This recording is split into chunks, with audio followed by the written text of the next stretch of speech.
E piny mangima kae seche mathothne ting' wuone irango mana kaka wi ot. Kawuono wamiyo pek kidieny mar wuone marito nyithindo kendgi, ting' ma dho liech dendo ne single fathers.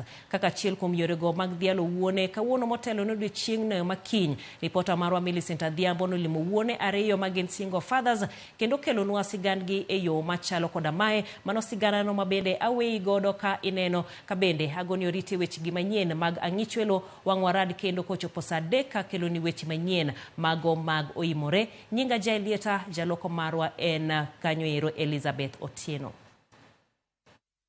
E piny mathoth ne ting' marito nyithindo imenyo e nyong'ong' mar nywako lwedo mar wuoro kod miyo, mana kaka mine jonyuol mawuone bende ka odong' gi ting'no kendgi to kalo moko kuom midhiero kaachiel kod ber mopogore opogore.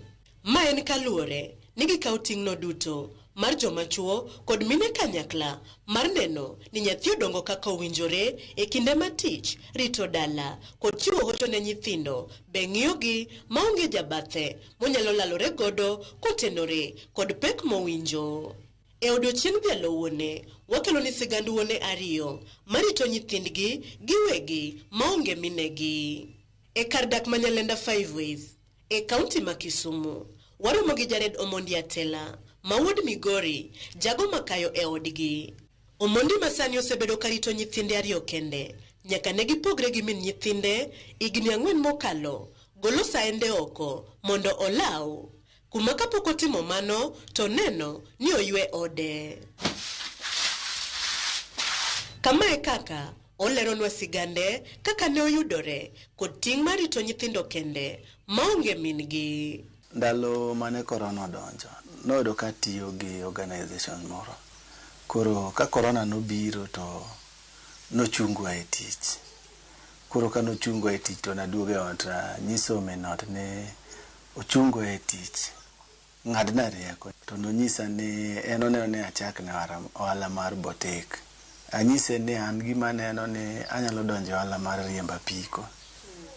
To nonyisa gimoro ni mimi siwezi kubali kuitwa bibi ya mtu wa pikipiki. Nano kawan gi nyithindo ariyo, tawacho ni nyithindo ariyo gi okang'e mokwongo ni abiro yudo tich karang'o, okang'e ni korona biro dhi marom nade. Koro nadhi tamanyo osiepna moro kare ni bwana amba gombo ni mondo ariembe apiko mondo amba konye go jogena. Odiochieng' mokwongo manabiro ga apiko no kaa, nowuok oko mong'iyo, koseng'iyo to penja nyisa ni hii takataka gani umekuja nayo hapa. Koro ne okaduoke, alacha chani gima ng'ene biro go ma ok yugi ma gima biro konyowa e tich. Koro weche nochako kethre ot ka. En koko bang' koko, koko bang' koko, odwa na gola apiko. Tapeni ka gola apiko na duoko ne wuon go. Wabiro chiemo nang'o ka? Wabiro chulo rent nang'o? Nyithindo gi biro rwakore nang'o? Wabiro bet nang'o? Koro kanogik 2020 dwe mara juma mogik mar dwe mar 7 ema koro nayudo liel dala, dawa monyuolo babawa notho. Koro nadhi to kanawuok gi janyuol to nonyisa ni kik ibi gi famili, weche korona ng'eny, wawa nyithindo dong' Kisumu, odonge min gi ni bi liel. Koro kanadhi adhi ginene, adhi dala moiko dawa maber. Koro chieng' manaduogo tagone simu ni asewuok Migori aduogo Kisumu. Koro onge ga time makadhi dala tanyalo kawo gi pikipiki. Koro an kanaduogo taromo gi nyithindo katugo oko e gate kacha. Tapenjo gi ni mnafanya nini hapa nje? To ginyisa ni mami ametuambia tukungoje hapa. Tapeni ameenda wapi? To ni ameenda town. Koro kanabiro ayawo gate adonjo gi nyithindo ot. Ot norwenya. Jaber noting'o gimoro amora ma nyaka katen mag ot. To nang'iyo gima natimo nago chonga piny. To nakwayo Nyasaye gimoro achiel, Nyasaye mokwongo miya chuny mang'ich. Ma msigo mango mapek miya chuny mang'ich.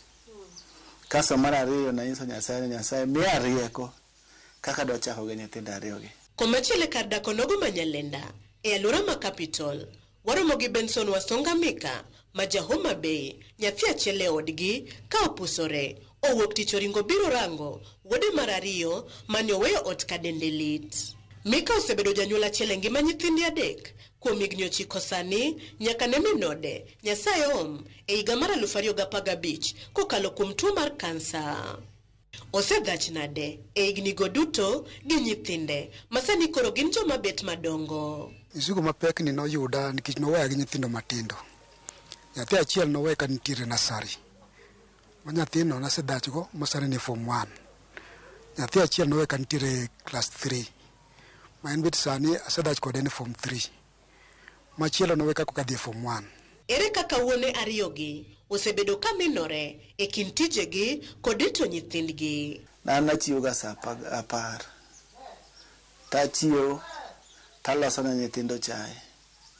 Kaseloso negi chai tawenegi akete njagi. Kasekete njagi to poti baweyo kaketo negi e dier ot ka. To nochuna makoro adhi anyiewo TV ma second hand. Koro aweya kawenegi ga cartoon ka ginyalo neno. Aweya ka cartoon ni on.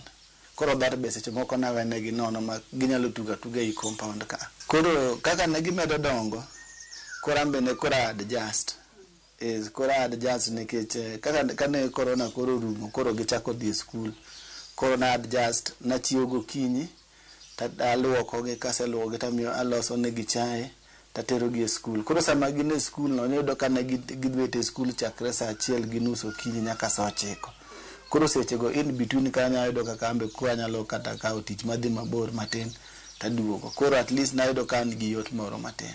Apaka mage ma osebedo ka yiengogi e wuodhgi ni mar bedo wuoro kendo miyo e ngima nyathi. Gima koro hinyaga ni chuna ni nyaka ti for longer hours.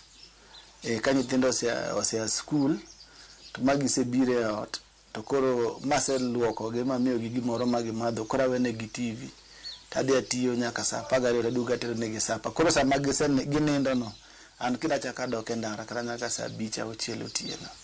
Kichago kwana nyithindo onego bed ni achulo negi fees, ambo onego bed ni achulo rent mara, wuon apiko onego bed ni achulo apiko ne. Ka in one parent to ionge gi advisor, nikech mama nyalo advise, in bi nyalo advise. To kama koro ichung' kendi ng'ama nyang idhi ire mondo o advise koro ongi. Koro choni nyithindegi ma nyaka bed godo piny tipuonjori godo. Kachiel koni wa marach, maber, kik tim ma, ka ketogi e bwo Nyasaye, to ging'e wach Nyasaye. Ang'o ma osemiyogi minjing'o mar dhi nyime kod ting' makama, kata obedo ni gikalo e apaka mopogore? To ere kaka gineno ni girito nyithindogi e yo malong'o mar miyo gidongi kaka nyathi owinjore odong, bed ni en gi janyuol achiel kata giduto? Gima konyaga sana ni my parents pod ngima. Ndise moko makogik e tielo 12 tagocho ne mama wa. To awuoyo kode, ong'ado na rieko nikech mama be en ng'at moware, en pastor. Baba wa be seche moko agocho na nyise ni baba ogore lok, atim nang'o. Gima nawacho e chunya ni nyithindogi ne ok ondikonwa barua ni mondo wanyuolgi. Wan ema nanyuolgi out of our own volition. Ko number 1 nawacho ni ok nyithinda gima chamo ema gibiro chamo, to ok gibi thagore. Ka pie ma obiro modho to abiro modho kodgi. Magi jip majared kod Mika nigo ne jonyuol wetegi marito nyithindgi kendgi ka onge wuoro kata miyo. Nyithindo are very innocent in every disagreement. Kaw nyithindi kata koweni nyithindigo, kaw nyithindigo tibedgo. Iwacho ni kila mtoto anakuja na sahani yake. Sama ineno kidong gi nyithindi kamano, Nyasaye be yawo ni yore to kendo miyi riekni mang'eny inyalo miyo kaka konyo nyithindi. Joma chuo wete na single parents, kik uwit nyithiu. Ka Nyasaye gwedho gi nyithindo, please tem bed machiegni gi nyithindo. Ka ti advice gi, ka to ging'eyo ni in wuon gi to in min gi e kit ngimani. Kinke giseng'e mano, to ngima biro dhi mbele. To kiweyo gi ni in be idhi kama to kibifaulu mirit nyithindo. Ma bende e wach magin go ne oganda ewi weche ma ok ni kare mosebedo kaliekore kendo wachore ewi jonyuol marito nyathi kende ka onge wuoro kata miyo. A single parent kata single dad is not a crime. Someone give moko miyo nikech marriage is not a matter of life and death. Kuyo muru nego benu wero marriage no to kotamore, to it is always good to walk away kapod ngima. It's always good to separate. Kuna rudu uto saa to kotamore tafadhali separate kimok ne ngato dhie jela ngato dhie buri dhi iki. E seche mamika tonge kod gombo mar kelo kendo miyo machielo mar konye dak to kuito jaode Jared to chano mar manyo ngato kata kamano mano biro bedo banka osechopo gombo mare mar dhi nyime kod sombe e Kenya School of Law mondo bedo kil manyalo yalo ne ji weche familia kod pogo mondo mag pacho mondo obiome nyithinde gima maber moloyo kaka utemo negi sani. Nyithinda ge opoda na ko. In fact na ko gima momiyo kadwar kata na kendo ginigo.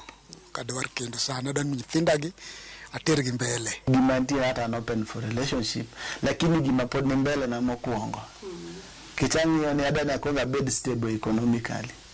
Makata ka yudo nyar ng'ato to ko biwe yani ne ang'owa an jono lwete. Ko adana konga bed economically empowered. Mang'eni kadhi Kenya School of Law machako practice law. Kanyo ko nyalo manyo nyar ng'ato mondo koramba make lwete mondo wadhi mbele gine wacha adonje Kenya machielo. Odiochieng' wuone oulango engima Jared kod Mika. Personally, Father's Day gimomin kumapani it is a day to celebrate fathers. The achievements magisetimo gi challenges magisekade. Father's Day en manani mor kende nyaka tabedo ko ok dang vid kuya nyaka beda bragi mor nikichi kaka sebedo kan gi nyithinda. E kar dak ma migosi wayudo Easter Okech ma en nyan mochung'ne kedo ne ratiro mar kit chwech. Ojiwo ganda ahinya to wuone mondo thor limo johocho sama gihinyore keny kaka yorno mar geng'o masiche kaka mag derruok kod nek matinde ng'eny e keny. Wayudo ka jok moko ibet gi mon, udak gi mon, ma mon go boko be ahinya. Mon moko bende gin jok maricho. Nikech gikelo gik moko mang'eny e keny makoro imbe ok inindi. An ang'iso ga ji ni bed kendi gi nyithindo, rit nyithindi. Nikech kirito nyithindi ibo bet ng'ama odak e ngima ma iyiero maber mantie gi kwe. Easter jiwo jonyuol mondo nyis nyithindgi kit ngima malong'o mani kod nengo. Gimidwa mondo dongi na chaka pod tin. Nikech kok watimo gik makaka mago to obo yudo ka nyithindogi nyalo muomi. Koro wawacho ni in places mantiere fathers gi play their role, yes, as a father.